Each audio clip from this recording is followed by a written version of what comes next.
welcome to the good life. Welcome aboard. Woohoo! Right on. Let's go. I have my Wheaties today. All right.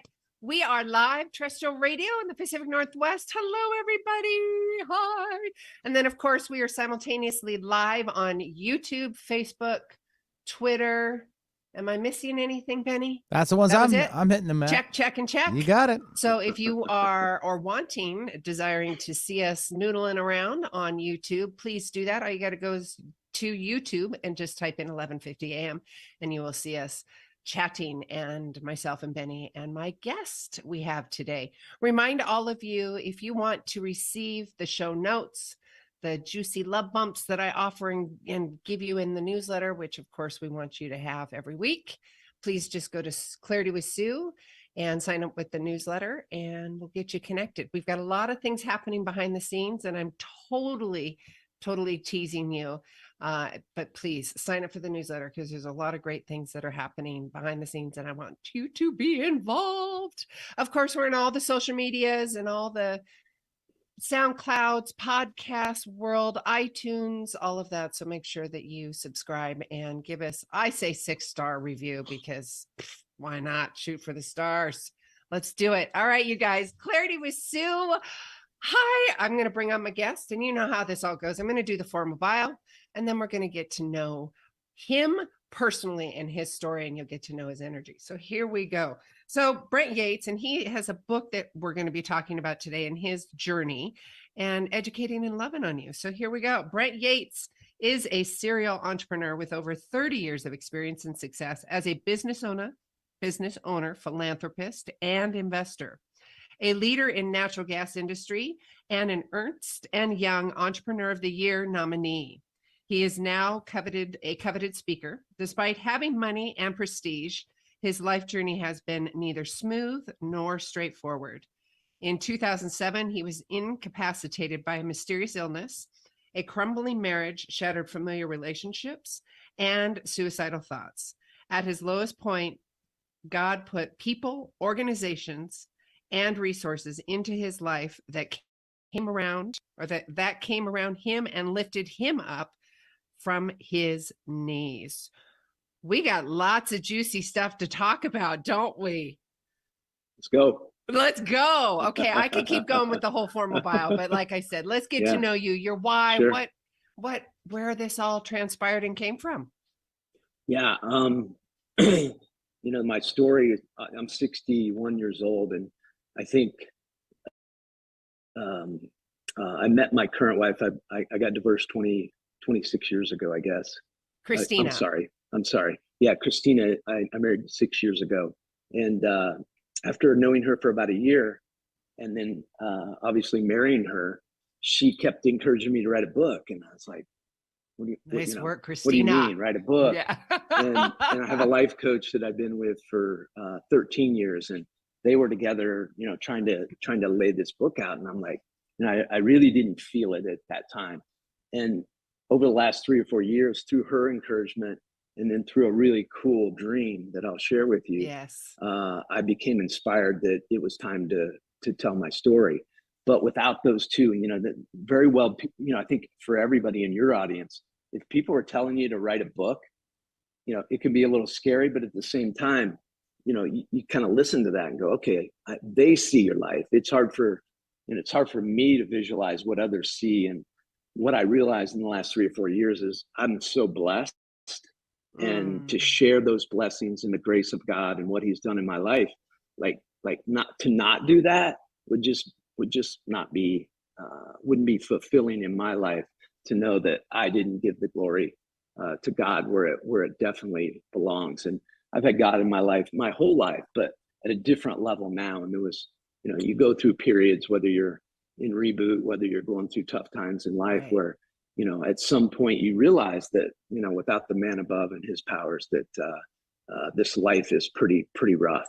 So Christina and my life coach encouraged me to write the book. 2020 of COVID, it was like May, June, I tore my shoulder and it required surgery. And I kept asking God, what's up? Like COVID's here. And, I was getting ready to have some doctors look at my shoulder. But through COVID and the protocols through COVID, I kept getting shut down, and I didn't make my appointments. And I went training and played golf in the same day. And I had an appointment the next day to go see a surgeon and to see what I could do to rehab my shoulder. And in one golf swing, it tore completely. And it was a rough couple of days until, it took me to my knees, making my toes kind of blacked curl. out, what just happened.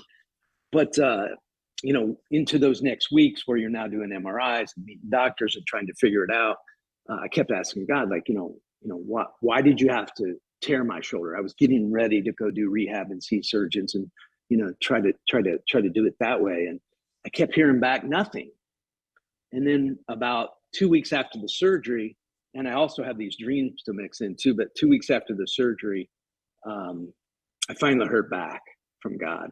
And it was really in those dreams where he was challenging me, like, what are you going to do next? And I didn't realize it until I started writing the book. But one morning I woke up and I asked my wife to go get me these big notebooks. I said, they're like 18. I used to use them for, showing my people at work, just laying diagrams out, mission statements. And so I asked her to go get these big notebooks, and she had no idea why. I said, just get 4 or 5 of them. And she brought them upstairs. And because my arm was in a sling, I couldn't actually get it out and write. So I leaned over my pool table for weeks, and it just flowed out of me. And then during that same time, I was now revisiting these dreams I was having as I was climbing the mountain. Wait a minute. So you had an injury to slow your tushy down to make you get in a position where you had to lean over the pool table and write your book, right? And have that solace, have that clarity. God stopped me. He basically said in reflection, like, you're never going to slow down long enough to do this. Yeah. And I want you to platform me. And, the book starts right out with that platform. So, dig it. And on the radio, and audience knows this, it's Source, it's Purple Chopsticks, it's whatever God Purple Chopsticks means to you. If that is your purpose, premise, have at it. It's where, for me, it's wherever the power is. I try to just, there's got to be a greater source. Power. I call it source or Gus, universe, whatever we God, universe, source, spirit, whatever. And audience knows all of that. I just wanted to put that in there, and like they even know or care. But back to, there was also a journey. Didn't you take a journey on, was it, where was that? Again, here I was doing research and reading about you, and you're like, well, I wasn't in that town. So kind of before I got to writing the book is kind of where the book goes back to. Like, I didn't write the book until 2020, but the story beyond my childhood stuff, that's, a little bit of the book in my programming. And then at 47 years old is when I break down. I'm on crutches. I've got MRSA. My body is no longer in tune with anything. Like, my body has broke down. I don't think I'll make it another year. So all that stuff, the grind of life, the terrible program, the wanting to overexceed in life, the alpha in me, my ego, all that stuff had me jacked up. And the only way I really knew until 47 years old was to intimidate and get my way and control my world. And it killed me. That's powerful right there, though, too, because, and I love, and one, so grateful for you as the masculine energy coming in and standing in the rink, not only for your book, but also for the example that you can show and lead by example to men and women. But when I started this radio show and this whole transformational journey, years ago, but the radio show within the transformation and personal development, there were not a lot of men, number one, standing in the rink or doing interviews and saying, we have the power. We can be vulnerable and loving and soft, and we don't have to kill one another. So thank you for doing this. I appreciate that. So please, you're welcome. Continue. And just, that's just obviously part of this journey that, when people are trying to get you to, write a book and expose yourself, I had those days where I kept questioning God, right? So back to that, it's like, God, really? I got to do this? And wait, I have to speak my truth? What is that? Oh, yeah, totally. Yeah. So 2007, I go through all these things. And in 2002, I had gone to Phoenix to follow the Buckeyes to a ball game. And Phoenix was different. Like, when I got out there, even though I'm in pain in 2002, I need a divorce. My wife, I always like to say, like I created all that. Like I married a really good woman. Yep. And so, you know, in 2002, when I went out there, I'm like, okay, if I go through this divorce, and which turned into a lawsuit and many other things, a financial crisis, all happened in 2007, where I broke down.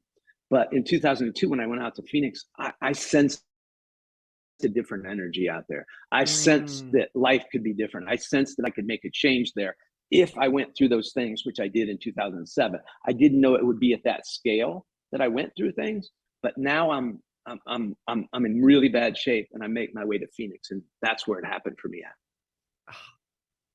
Unpack that a little bit, because what I'm hearing from the audience is the bad stuff. It's a contrast, right, wrong, or indifferent. It's all learning experience in my philosophy and my way of life and how I educate. Yes, it's bad. Yes, it can feel bad. Yes, it can be hurt and anger, and you have every right for those emotions. That's not what I'm saying. But where I'm going with this is, I want to know, for not only yourself, but also to talk to the audience about when you're in that muck of muck, right? I mean, how do you pull up yourself, like pull up the proverbial bootstraps, sure, and have the faith and to retrust yourself again, right? Yeah. That could be emotionally, financially, intimacy, intimacy as a broad spectrum, marriage, all the other stuff, right? Yeah. Yeah. As I think if I didn't have the fundamental foundation from my parents, from church, enough faith, I had enough faith. Like it was a seed, right? But it was throughout my body. And I made a decision in 2007 that I'm either going to like take my life and end it, or I'm going to move forward, kind of how I moved forward in my old life, that I'm going to go all the way to the top with this. And so I didn't know what that looked like. And it was scary, because why hadn't I used those tools to date? Why hadn't I put those tools to use? So I was basically trusting that something could be different in Phoenix. Was it only Phoenix? Is it everywhere? Do we just have to open our mind to it? I think it's opening our mind and letting our ego go as I reflect, right? In the moment I was scared. I'm like, how's my life going to change? I'm still Brent Yates. I'm still injured. I still don't know what the holds for me. I don't know what it holds for my family, but I've just busted my family out through this divorce. So for me, that's where the grace comes in, is because, without, number one, I was beaten and I just gave up, and I said, please help me. And so I think through that struggle, people just came, organizations came. I didn't go find them. They found me. So for me not to share my story and share grace and share just going, all right, give me change. And there's one thing to be angry and go, I'm going to fight up the hill. I had none of that in me anymore. I was just open and praying that something would change in my life. Did you use the word surrender? I just surrendered. I did, because I had a moment where I just went, you're either going to live or you're going to die. So I just kind of gave up. But I think, I've had time to think, and I've written the book, and, it really truly is it's your spirit. When your spirit kind of looks around the world and doesn't have anger, the beautiful people come.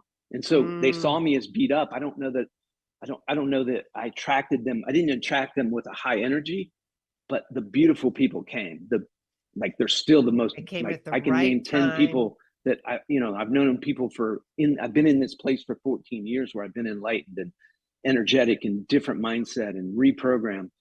But those people are still in my life, and I haven't found better ones. So God sent them all at once for me. In the story.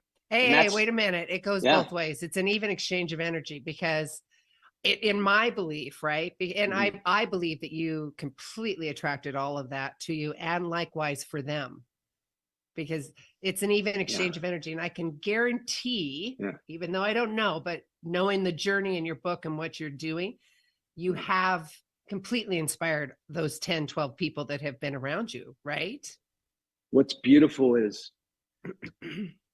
in 2009, somebody had written a chapter about my life coach. And in now 2009, 2010, I've made a change. The church has changed me.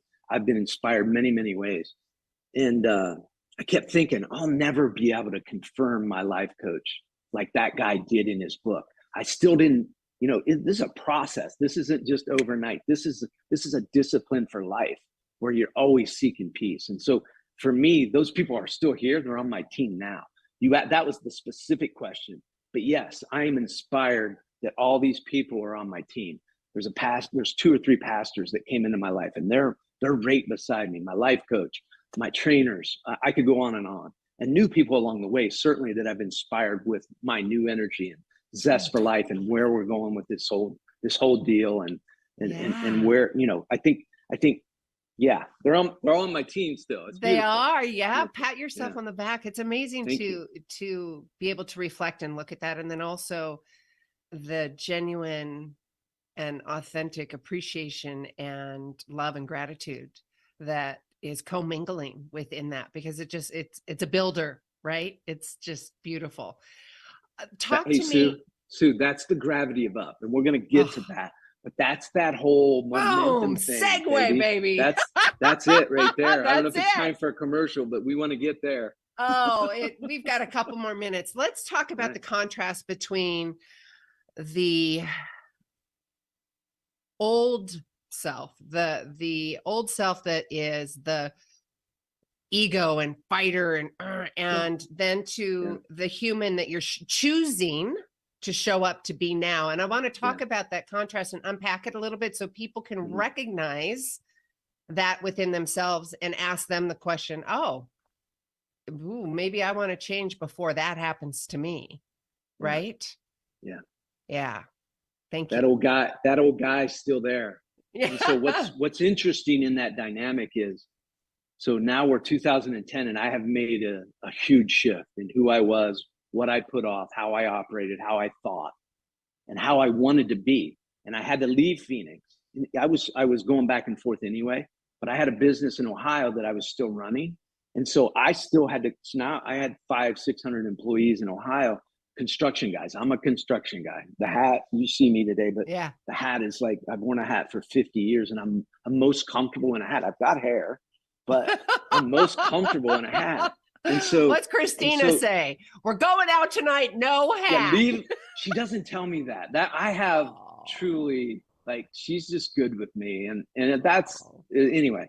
I love it. I love it. So that contrast, that person, so I knew who I was, but I didn't know how much to share. And so it was baby steps when I came back into my company, and even my family, they knew me as like, we're going up the hill. It's my way or the highway. I controlled everything to this. That wasn't healthy for me. So it was really, how was I going to survive? So part of this was just, how am I going to survive? Because internally I was ill. Now I've shifted. Now I'm coming back to Ohio. That's where my family is. That's where my businesses are. And so I had to kind of move in slowly, because I wanted them to know I could still take the hill. I'm still the guy, but we're going to do it in a different way. But when I had to engage, I had to be careful, because that old guy was always sitting right there ready to come out. And so, okay, that's really important. I want the audience to hear this, because what's happening in my head is, because when we're all in transition, and I speak to this in this types of language, different scenarios with everybody's different life and lifestyles. However, when you're in that transition and you are choosing to evolve and change who you are and how you're showing up, there is that, not only the old self that keeps wanting to tick in there and be that squeaky wheel, but also the other person saying, well, what if they don't like me anymore? What if they don't respect me anymore? What if they don't blah, blah, blah anymore? Right? 100%. 100%. And when you have everything on the line, and sisters. Yeah. And for a guy who takes care of his family, A to Z, they take care of me too. Like we're all in it together, but I'm at the head of my dad passed 15 years ago, and I'm the guy, and I take that very seriously. And so there is that trepidation of like dad 3 years earlier, like dad kind of went away and reinvented himself. Is that good or is that bad? But they slowly saw that was really good. And today they confirm me beyond belief, and I can always be better. But you said something that really triggered, like, it's every day that we have to get up and figure out like what path are we going down? Because I got way more years of being this other guy than I got to be an enlightened. Changing neural pathways, changing habituations. I know. And Yeah, that I totally understand and hear what you're saying. And so does the audience, male or female. And for myself, it has been a journey through traumas and all that. So all of my trauma has been in here. And I had to find mindset hacks and things that would get my booty out of bed and not be that old victim, self-pity, why is this happening to me kind of person based on my external experiences, right? And that's really important. And like in your book, and it's changing habituations, it's standing up for yourself. And Brent, it's these last couple of years when I've been doing the radio show, it's been this big fat permission slip to the world that says, guess what? You don't have to be that limited person. You don't. You really don't. Yeah, you don't. And I think it's that first step, it's that very first step that's the toughest. The awareness. But you're exactly right. What you're going to feed yourself with and how you determine your life's going to go. It's a challenge. It's a work. It's a discipline. It's every day. It can be several moments in the day. But I love, and I can see that you made that shift. I mean, we all go through something. And you and I are a resource to everybody. I just want to be a resource. Like my story's a resource. Yes. Like I just want to be one of those pieces and stand up and go, it can happen. It happened to you and I, right? Yep. So we're in this together. Yes. Double high five. And we can bring Christina in too and the whole other tribe and just go. If Christina comes in, she will rock this thing in a whole different way. She's a rock star. She's the star of the family. Know that. I tell her that and she goes, no, baby, you are. I'm like, honey, we all know you're the star. And she is. She truly is. Oh, I love that. And what you're doing for me is sharing an example of committed love. I was married for 22 years, have 3 beautiful grown adult girls now. And that part of my life is gone by choice and by stuff. And so I made it 25 years. I get you. Yeah. And unprogramming from all of that, right? It's all of that in addition to other stuff. And it's a journey. It's beautiful. There's no victim in all of it. And I can say that now, right? Sure. Because now I've got the tools and all the goodies. It's about the half-hour mark. So why don't we take a quick commercial break and we come back. And Brent, do you have your book? I didn't get one in the mail. I wanted to have one in the screen. Okay, pull that out so we can show YouTube people. Sure. Benny, we're going to take a quick commercial break. And when we come back, we are going to continue chatting and educating with Brent Yates. We'll be right back, you guys. I dig that. All clear. Nice product placement. Yes. Put that back up there. I got to hold. Cool. Yep. There we go. Kind of beat up, but. Put your face over the side. That means well used. There we go. Okay. Well used. Nice. Yeah. When I interview authors or if I can get a product, I like to hold it up and go, look. Yeah. And then dog ears and all that kind of stuff. Yeah. So we're live on YouTube for probably another 2.5 minutes or so. Is there something that you want to chit chat about? Since you got my book out, right? What's cool about the process? The process was very difficult. Have you written a book? I've got a second one coming. Yeah. Okay, cool. Well, but it's taken longer than 2 years. I'll just say that. 2 books. Yeah, it took me 2 years. When my book's beat up, it's like when I reread my book, I get re-inspired to do more. And I hope that it's so cool. It's like I'm hearing all this confirmation back from like everybody wants me to talk and everybody wants me to come on, and like I needed that, right? Because I'm a first-time guy and I'm a welder by trade. I've got some stuff I've done and I speak to my people, which are my workers, and but coming out here is like I need some confirmation, and it's been amazing. And I keep rereading my book going, all right, I think I'm starting to get it. And I knew it was here, but you hear different things and what people are hearing and what people are seeing and feeling. And when I reread it, it's so cool. So that is what I would share. I hope that has the same effect for everyone. So. Oh, I love that. And I love the vulnerability and the awareness and the openness that you can say that, it's your language, it's your words, it's your story or your past story, then evolution into the new story, your new life and your new I'm not big on titles because that's kind of a weighted kind of thing, but it's how you're showing up in the world. Yes, we have to have titles because I'm the president of the company, and yeah, for adjectives to describe. I get that. Yeah. However, the basis of all of it is how you truly, authentically, and genuinely want to show up in the world.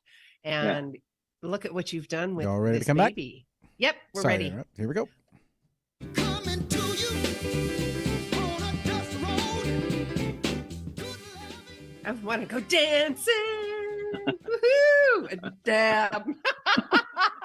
All right, welcome back, you guys. We have been chatting with Brent Yates. Hold up your book again. I know we're on radio, but we're going to show the YouTube world. Look at that beauty. Book launch, The Gravity Up. Unlock your potential so no one can hold you down, including yourself, because it all starts with you. Mostly Bring yourself. It. Oh, yeah, yes, mostly yourself. Absolutely. Mm-hmm. Yeah. If you know who you are and how you're showing up authentically and genuinely for yourself, and then you can stand in that grace and that love and that confidence, world's your oyster. Let's talk about this new book. Yeah. So I think rolling in, what you just said was perfect. Like the gravity of up, and everybody has a choice. And my book could have been called like I have 15 artistic guys around me. And I'm there, like I love art. And I'm inspired by music and art, but that wasn't my old life. Like I couldn't put white and black together and go, yeah, that might work, But now I see color, and there's a whole new world out there. And so when I look at some of the names that the book could have been, The Power of Up, The Adventure of Up, adventure like inspires me to say, like what I want people to do out there is to, like you and I, we know what we're doing here today, but those resources are everywhere. If they'll just take in all the resources they can find to make some little shift, there can be an adventure every day for people. Like that change and that newness, and that the sun looks a little different, the moon looks a little different. Like that's adventure that you can't pay for, right? That right there. I want the audience to just put a pin in that, guys. It's like putting on a new pair of glasses. It's so tactile. It is so tactile. And the reason I'm really putting a pin in this is because I want you to have that heightened awareness that says, oh, okay, Sue and Brent were talking about putting on those new pair of glasses. That's my new awareness that the sun is shining. I think that's really, it's so simple, so subtle, but so powerful. So powerful. And then building on that, right? Okay. Yeah. And so when I started creating this platform 2 years ago and started writing the book, and I was not on social media anywhere. And so I had this has been a whole new world for me. But what I brought in, I started doing podcasts in my living room right here in Nashville. People didn't know who I was. So it was not easy to find people to come talk to me, because I'm Brent Yates. I've got some stuff going on. And as I mentioned, but nothing that somebody, an athlete or anybody would really want to talk to. But what I did was, when somebody inspired me out there that I also saw had a good heart, I called them up. I went, hey, like you got me all jacked up. I'm writing this book, and it's about power, it's about gravity, it's about adventure, going all in. And they were like, going all in. And that became the key phrase along the way. What I heard from all these athletes, Michael Chandler was he's a MMA guy, 155 pounds, fights this in November in New York. I throw that out there because when Mike came in, what I heard from Mike, he fights for a living. Like his life's on the line every day. Like he goes all in every day. Like we don't see it. We only see him on screen for 5 minutes, but he's living that life every day, how he's feeding it, what he's putting in his body, mind, body, and soul, so that he can survive and be better. And then I had a race car driver come in. Her name's McKenna Hase. And that's what she said. She was 19 years old and went, I'm working on my car. I'm on the motor. I'm working on my team. I'm working on my mindset. And I'm like, and then I had a golfer come in, Kevin Hall from Columbus, Ohio, now in Cincinnati, Ohio. Same thing. It's like he lives it, breathes it 24 hours a day. He's got another life, right? He's got it. But what I saw was their spirit. Like their spirit inspired me, because it was way more than just their sport. It was how they inspired me. That's what I wanted to bring out to the audience.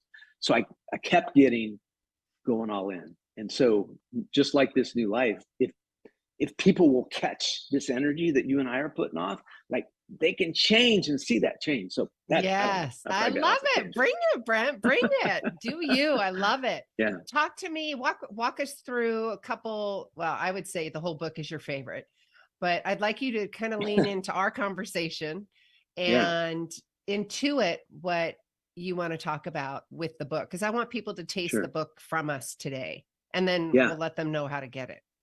Yeah, I think the cool parts are the most probably touching parts for me was that transformation. When I came from Phoenix back to Ohio, I had to put myself in situations Oh, where I could have empathy and some caring, and because I'm back in the construction game. Lots of people, lots of contractors, lots of no you ain't. and that's a great petri dish to show up. Dude. I know. I just got my goosebumps, brothers. and I normally don't get goosebumps over tough things, but that just lit me up. But it's a battle. Life's a battle no matter where you're at, right? It's your own battle. And I had to keep putting myself back in position to find myself and to try to connect myself back to Phoenix and that feeling and that wanting to do good. And I'll back up one step. My life coach, when I first met him, he made me keep a journal. And without that journal, I wouldn't have been able to really write this book, right? It would all been all over the place for 12 years, right? Right. And I was able to reflect in the first 2 years. Every day when I opened up my journal, I saw love and compassion for myself and others make someone's day.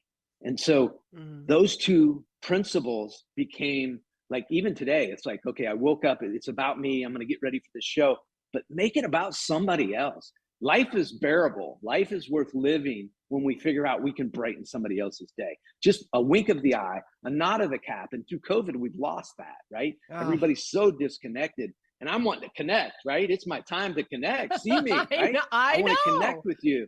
And I get this bad stuff back, like stay out of my space. And it happened to me the other day at Trader Joe's. And I'm like, man, I was in a great space, right? And I get this terrible energy. And it's like, people have shut down so much. So I feel like now is a great time for me to be coming out, because I want to open people's eyes up that we've got to reconnect. We've got to reconnect our country. And so I was going so back from when I would come back to Ohio, I started going to a children's hospital. So there's a chapter, and it's a part of the book. And I just walk in with teddy bears and stuff on me, and I wouldn't ask anybody to come in, right? And I just start walking the halls and looking for families, because children's hospital, like the families come with the child, right?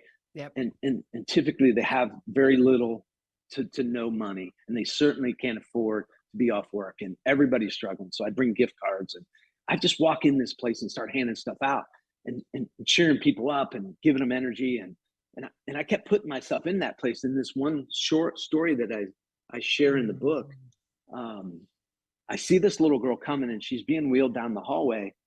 And I know this special teddy bear. I can tell this girl's special from, 80 feet. And she's in a wheelchair, and she's got a blanket on, and she's got a patch on one eye. And I'm picking all this up in motion, right? I'm walking towards this girl. And as I saw it and felt it, a tear came to my eye. And I had to turn. I wiped the tear, and I went, come on, go. And I went. And the girl must have saw me, felt me, something. And I get up to her, and I'm ready to grab this teddy bear and give her this beautiful energy. And she asked me how my day was going. Mister, how's your day today? And I'm like, here I am. I've got most things in the world that, I got it all going on. And I have this big energy, and she blesses me. This little girl, a patch on one eye, one leg, looks up and asks me how I am. Yes. Like that girl. That's it right there. I love that. When I review that story, it's like I can feel her. And so I give her the package anyway. And like, I didn't bless her at all. Like if I did, her spirit was so big. Her spirit was so big. Mine was pale in comparison. And so to have that memory, like that motivates me to do more. So my wife and I have a foundation. Like, we try to do as much as we can for others, knowing that if we can tie people into things bigger than ourselves, and know that I was the biggest ego that you would ever see on the planet. Like, there was no room. You just say construction and iron worker, and we're good. We know that in a hot second. Yeah.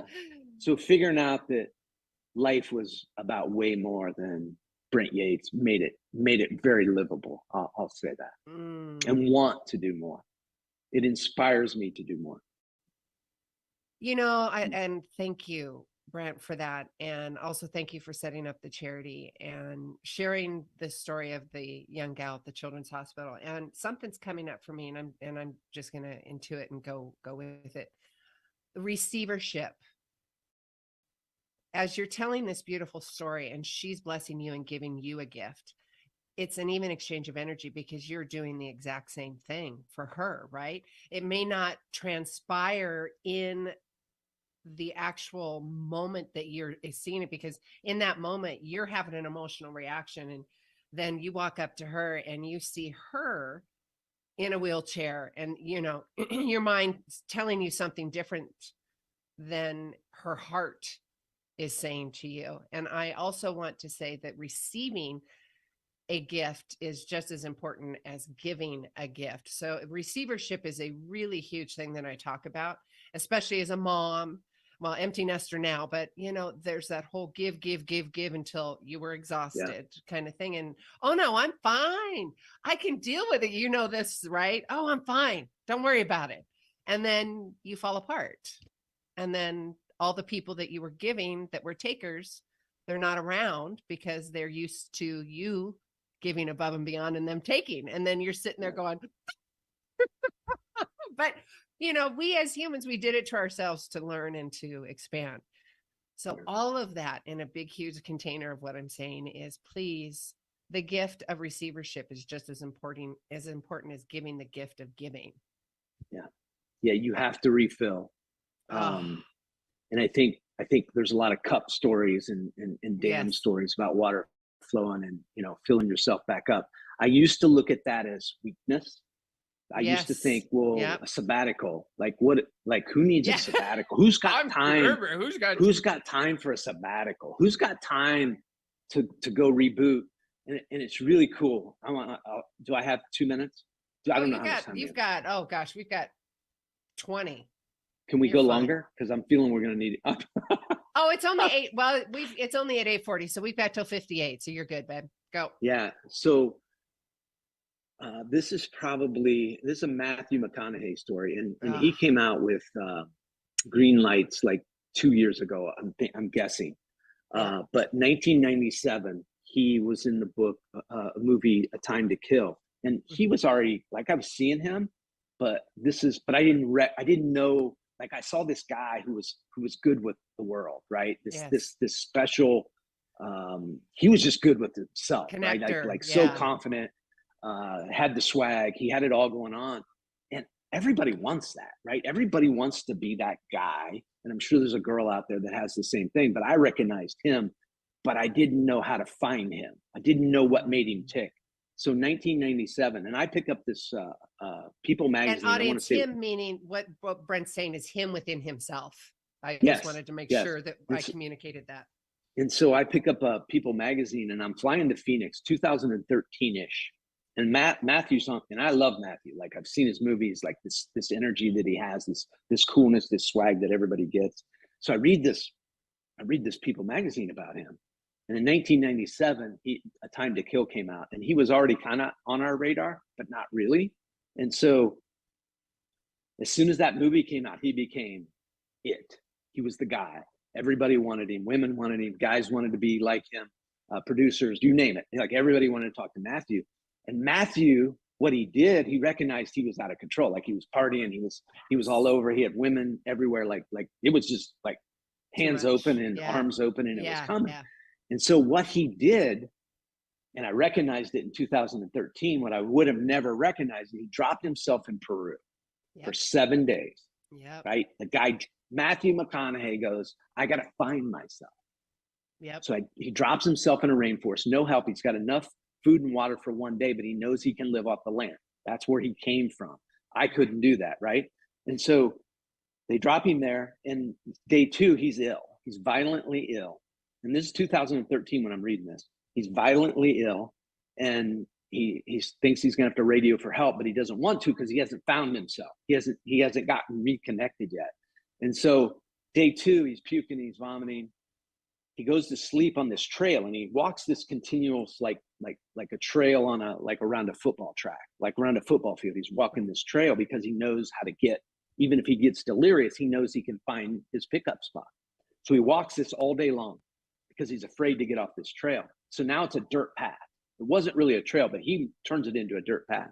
He goes to sleep violently ill, passes out, but it thinks in his mind that, tomorrow I may have to call for help because I'm not doing well. Yeah. And he wakes up, and what does he see? All that path he had been traveling would turn to flowers overnight in this rainforest.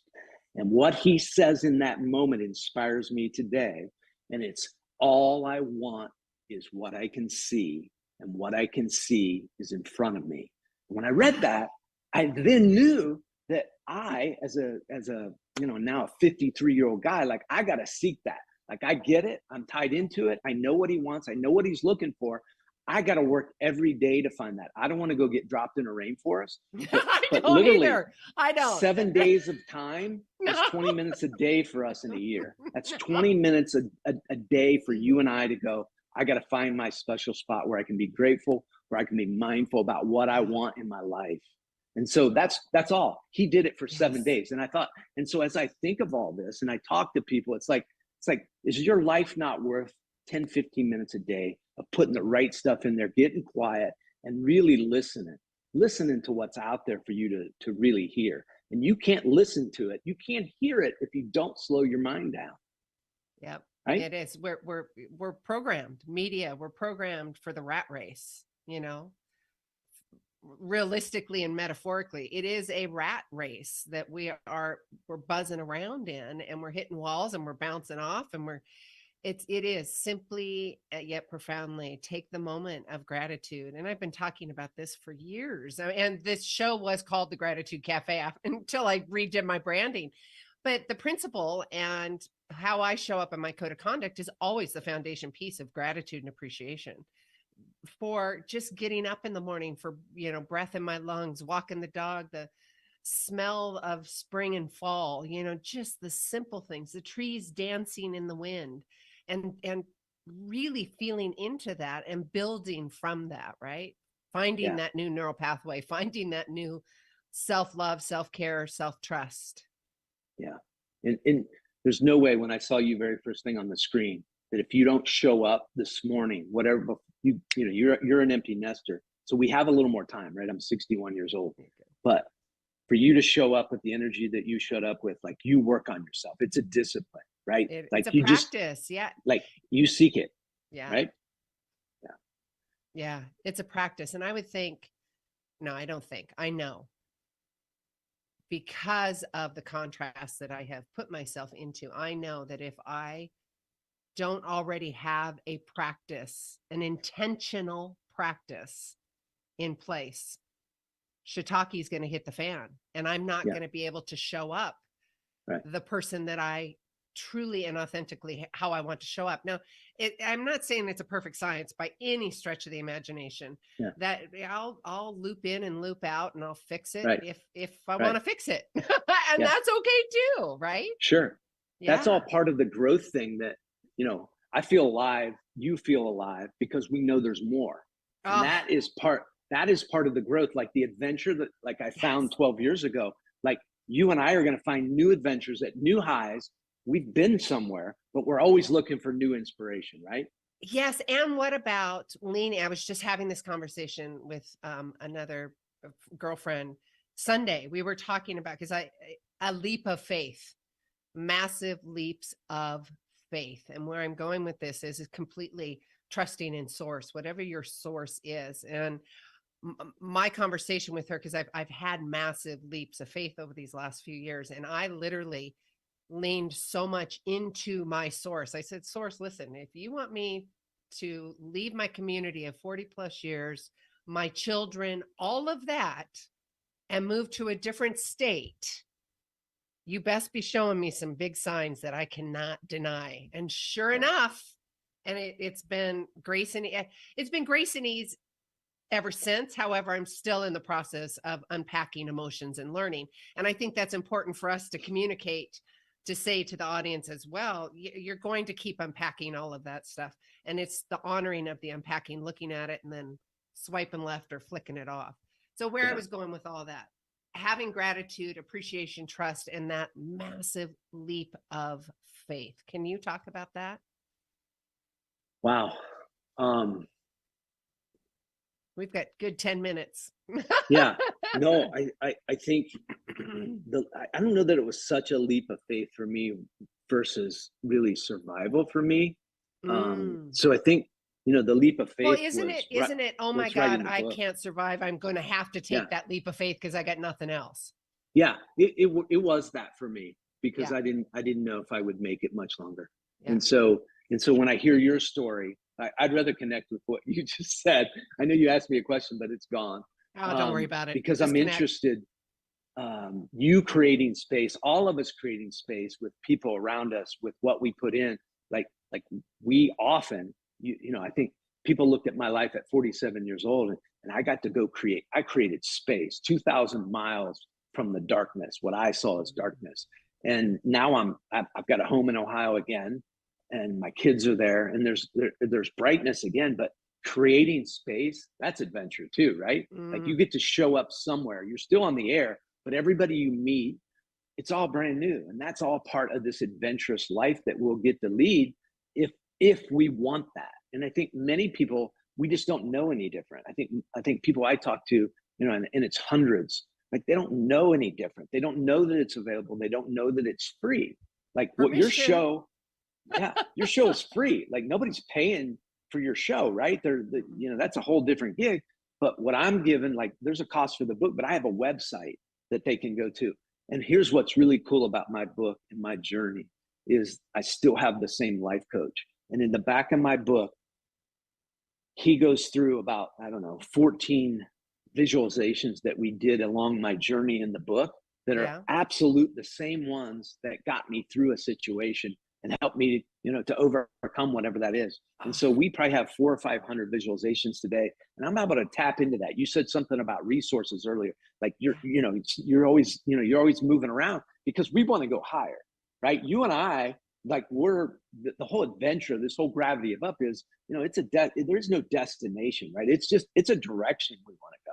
Right? It's just an expansion. And the language and words are important to me. It's not bigger, better, or greater. It's just an expanded consciousness, an expanded energy. And if I use the word greater, it's not that I'm any bigger, better, or greater than you. It's I am choosing to show up in strength and confidence and love and compassion, right? 100%. Yeah. And what's going to lift you up is everything that you seek or that you open your mind to. And because your mind's open to it, like I said in the beginning, it's going to find you, and it all just comes in and sweeps and lifts you up. Yes, it does. Higher. I love higher. I don't think higher is a greater. Higher is, it's all what we need to be looking at. Like how we can live on this planet and we can become, we can be part of the drama, or we can change our atmosphere. We can how absolutely can I gravity change up? our atmosphere. Yeah, baby. That's it. That's it. Gravity up. I love it. How can we get a hold or a copy of the book? Yeah. Simon & Schuster is the publisher. Brent Yates, brentyates.com.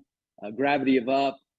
You find Brent Yates. If you just Google Brent Yates, you will find me. Yeah, and that's I cool. did that. I got a fun story there. My grandkids about 2 weeks ago I was home with them in Ohio, and their mom said, Lauren, my daughter said, hey, do you know Cooper's Googling you at school?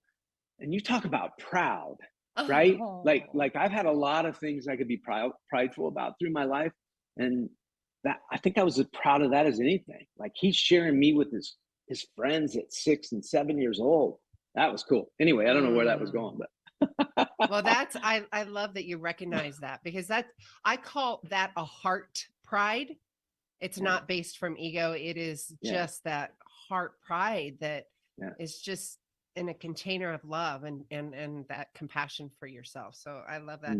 So we have been talking about the gravity up, of course, unlock your potential so no one can hold you down. My lovely ones, it all starts with you. It absolutely all starts with you. We've got about 3 more minutes or so. Is there anything you'd like to wrap up the show with, Brent? Oh, wow. We've covered a lot of ground. I just think, I love to train. I know you can kind of see my workout Yeah. equipment in the back. And a lot of things you'll see me on social media is like I'm taking care of my body. Mind, What body, I put spirit, in it, babe. right? It's You're all speaking it's my all language. happening. And it's not one thing, it's all. And I know everybody says that, but I think, it's easy to go to the gym and it's easy to bring that energy. But truly the discipline of we'll use higher, not better, takes precedence over all that. If I don't wake up and get disciplined, not just on what I'm putting in my body via food, but in my mind, like I can't train because my body will break down. It all starts right here, and then the mind, the heart, and the mind are connected, right? Mm-hmm. The body is fed through the heart and the mind, and my body's never been healthier. Like if you saw me in the gym, you go, that guy can't be 61 years old. I'm proud of that, but also know that at 47 years old, I'm on crutches. I weigh about 170 pounds. I think I'm going to die. So I changed who I was, how I thought, how I ate, how I fed myself. Everything changed, right? So it can happen. Now at 61, I'm bigger, tougher, smarter. I don't know if I'm better looking. I got a lot of gray going on, but I am it's healthy. distinguishing, 61-year-old. Have at it. You can change. You can change, and it is you. You said it a minute ago. It is you. Yes, and you have the permission, you guys, and it's going to take ovaries. It's going to take tenacity. It's going to take a practice that you're worthy of it. Don't give up on yourself. You are so worthy of the formidable initiation of walking across the bridge through your fears, through your shames, all of that stuff. Yeah. And I'd like to just wrap it up with saying there's some language I'd like to use, and Brent, you can agree or disagree or yes or no or whatever. But if you are not in your awareness, if you're not in your awareness of right now and appreciation and gratitude, you're going to be thinking of your past, and that is truly your past. You don't need to live there. And if you're thinking and you're angry and you're frustrated and you're stressed out, it's because you're thinking of the future. You don't need to have that control moving. You just don't. Focus on what you're doing right here, right now. We've offered you the tools. Brent's got the tools for you. You can Google, you can get his book, read his stories of inspiration, and make them your own. Put them in your backpack, put them in your toolbox to help lift you up, to help gravity up, right? We're just the guide. They're the heroes. You have to be a hero in your own life. We are trying to give you a guide. So if I could wrap it up, something that has come to me for people just to reach out for people like you and I and all the resources out there. Life is a team game. When you think you can go it alone, you're only going to go so high. And that's what I know for sure. Yep. Level up, gravity up, my friends. Let's make this happen, make magic happen. Thank you so much. You are a joy. Absolutely. Thank you. Thank the wife, thank the family, thank the tribe. Have a wonderful, wonderful afternoon, and let me know how I can best support you moving forward. I mean that. Same here for you. You're a great spirit. Thank you. Enjoyed Thank you. All right, you guys. I wanted to remind all of you about Brent Yates, how to get a hold of his book, The Gravity Up, Unlock Your Potential so no one can hold you down. Literally, you can just Google his name and it's pretty easy. All that information, all that stuff's going to be on the show notes in the email. It's going to be on social media. So just go to Clarity with Sue and you'll find all the deets there. Thank you so much, Brent. And Benny, let's wrap it up for today. And until next week, you guys, each of you are a gift. Get out there and share yourself with the world.